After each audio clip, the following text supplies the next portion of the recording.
All right, so yesterday I worked on this in the inspiration tier, and today in the imagination tier, I'm going to take this wet on wet and apply gouache over it so we can make it a stronger contrast and more of a realistic look. And so for this work, you're going to need tubes of gouache paint and of course a palette knife for mixing the gouache. And I'm going to show you how to do that now. Right here you see I have created a palette of different colors with gouache. Gouache is tube paint, in case you don't know. It's highly pigmented and has a fastness that is more powerful than just regular watercolor tube paints. And so it creates an almost opaque application, which is very good for the top coat of paintings. And it will also crack if you use it too thick. So you do have to be aware of that.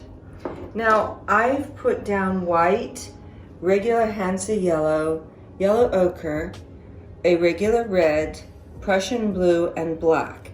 And this is all I'm going to need for the application on this painting. And I'm going to actually start by mixing up the blue and the black for these lower areas. And you will need a palette knife for that, or you could take a brush, but you won't get as even a mixture. And I'm going to scoot these two together. And I push the paint together and smush it with the back of my knife. I don't really do this much, although you could, but this keeps your paint into a nice clump. And I call this, as you know, the push and smush method. It's very technical, but it works well. Now, I've darkened a little bit in here by lightening away from there, and you may notice that the candle itself is a little bit dissolving into the picture now. So I'm going to pick up some gouache and allow this gouache to kind of outline the candle so I can really see that we're looking down into the candle. And by making a larger space here in the opening, that lets the eye know that we're actually seeing more of the top surface. Just like here in the saucer, we're looking down because we're seeing more of the surface. If we were looking sideways, we would see more of an oval shape, but since we're looking down, we see this round shape, and here we can see sort of roundness in our little candle flame. And another place that it's very important for it to be round is here at the bottom, where the candle's actually being held by another holder. And this holder comes down darkly.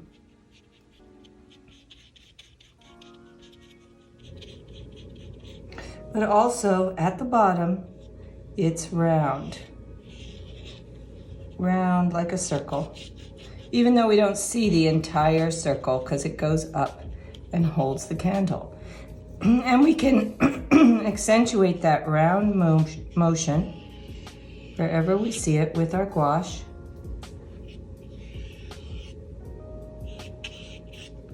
And even into the shadows.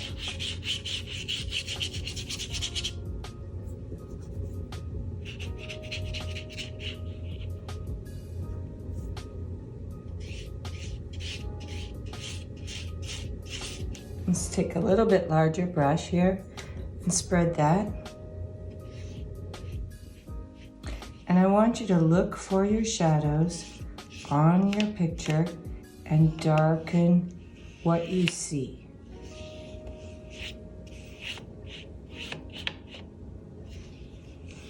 And also, any rims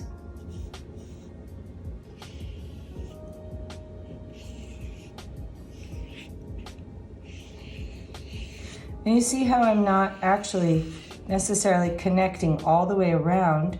I sort of dot and dash through. That helps me to get a roundness without getting hung up on it being perfect. Here I see a little bit of an edge. Now, other places to accentuate would be in the handle.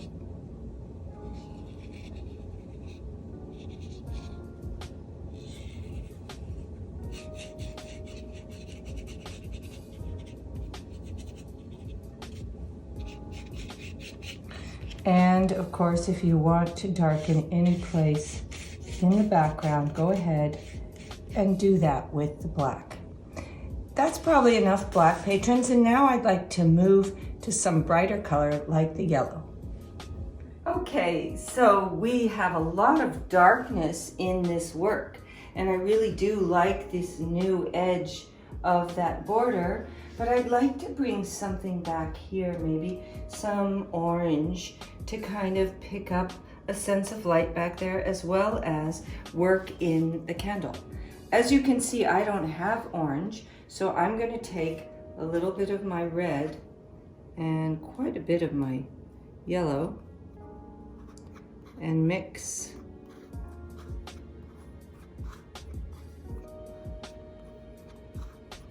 And once I get a warm color, I can ask myself, how does this look compared to what I have? I'd say that's pretty good. So I can use this color and that color to create a little more definition in that candle. And it does need it, and we need some brightness in the background too. So let's start with some orange here. And let's see if we can sort of get some sense of orange back here. It's not looking very orange, so I'm going to add just a little bit more of this red to it. And the reason it's not looking very orange is because I'm putting it on top of indigo, which could be a little bit wet, and that would kind of create some problems there, but we'll just streak it on out this side. And it looks a little drier over here, so that's working better. I might even have to have this come a little closer.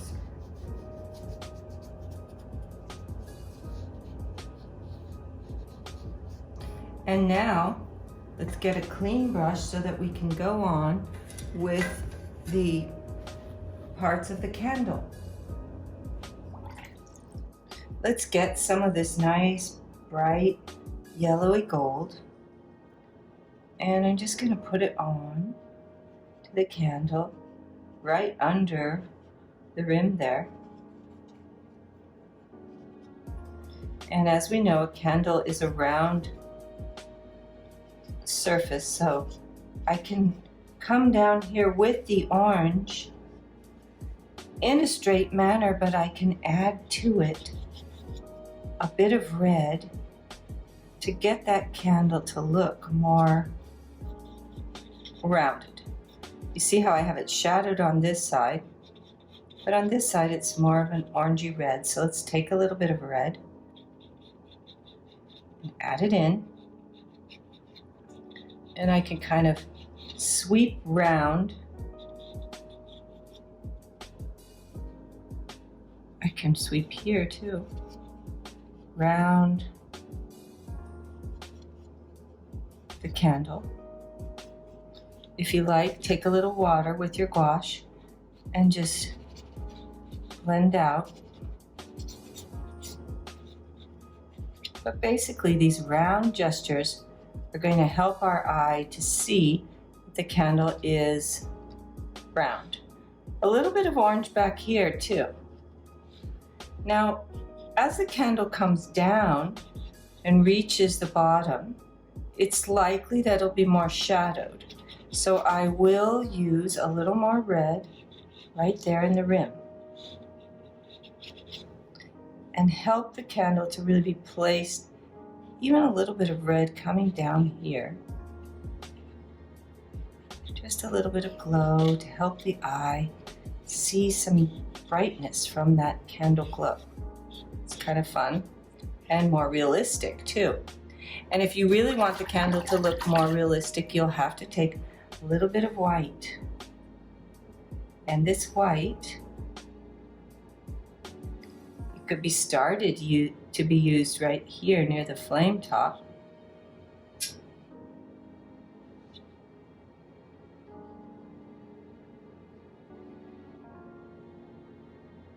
Maybe a little bit out here. If we blend that out.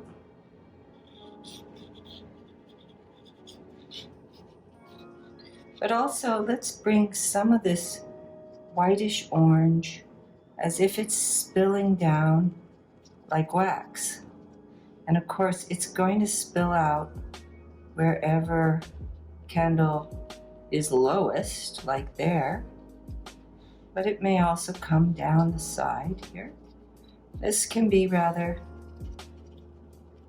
coarse application. Another place that'll be really helpful is in these highlights here.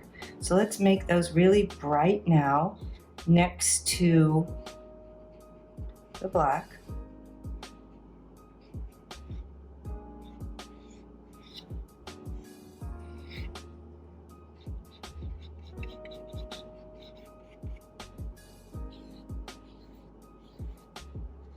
And just accentuate everything that is white.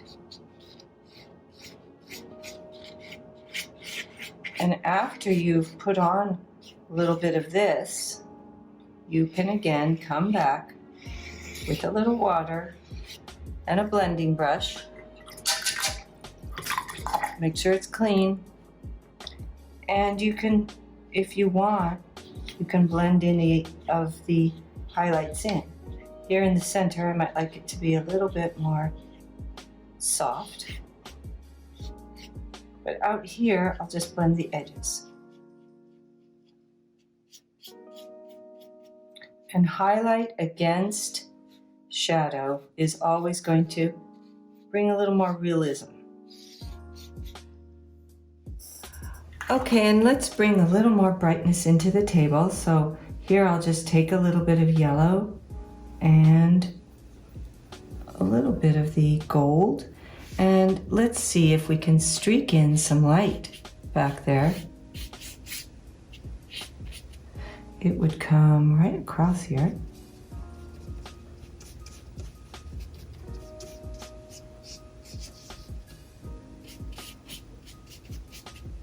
Also, let's bring some light down below. Look at that brightness.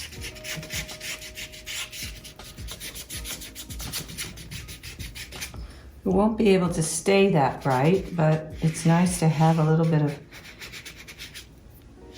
joy down there. And in order to get that to look right, I'm going to have to add some indigo onto it because there is a shadow coming from the candle.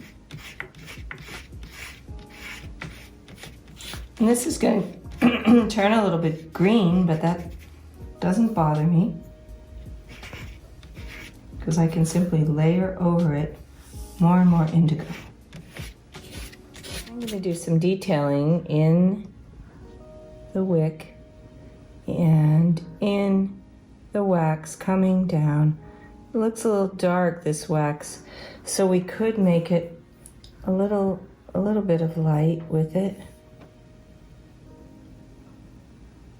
But basically it's going to drip down.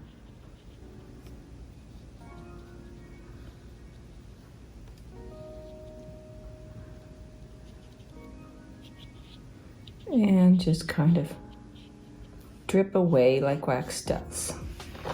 Now you might notice, patrons, that I have a little bit of a water spot right there, and I'm going to show you how I can fix that. I'll just clean my brush off. And I could take a small brush, or if I want, since it's a larger area, I could use a bigger brush. And I'm just going to take some yellow, mix it with a little bit of this ochre color, and put it right on the page.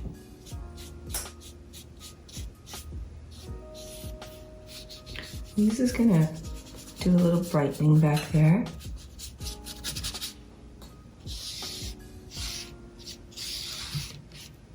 Where else would I like to have it?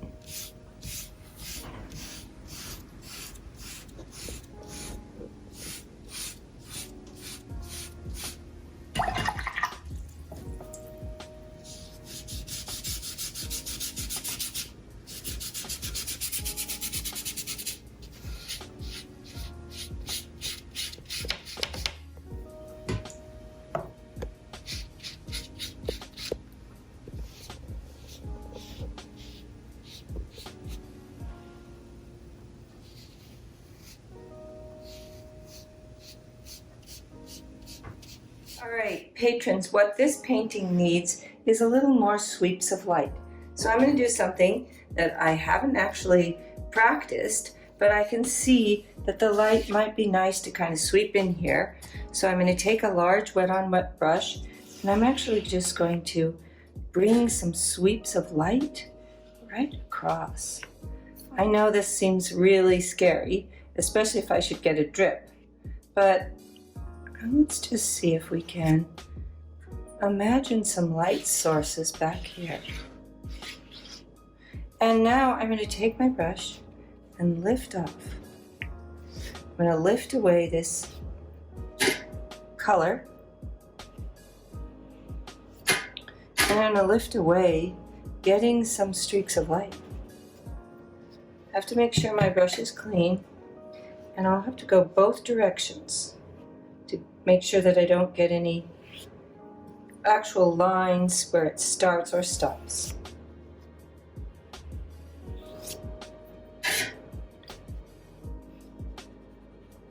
I'm going to keep working on this for a moment till I get the quality of light that I want streaming in. Okay, so if you remember, patrons, I started this picture by adding indigo into the background to cut off part of my mat or this yellow space. And now look what I've done. I've taken some water on a rag and I've just wiped through the painting a number of times to bring light back in, because it was getting very, very dark, and the whole point of this is to bring light into darkness. So while I don't want you to be afraid of putting on a lot of dark, I want you to focus on the light in the end.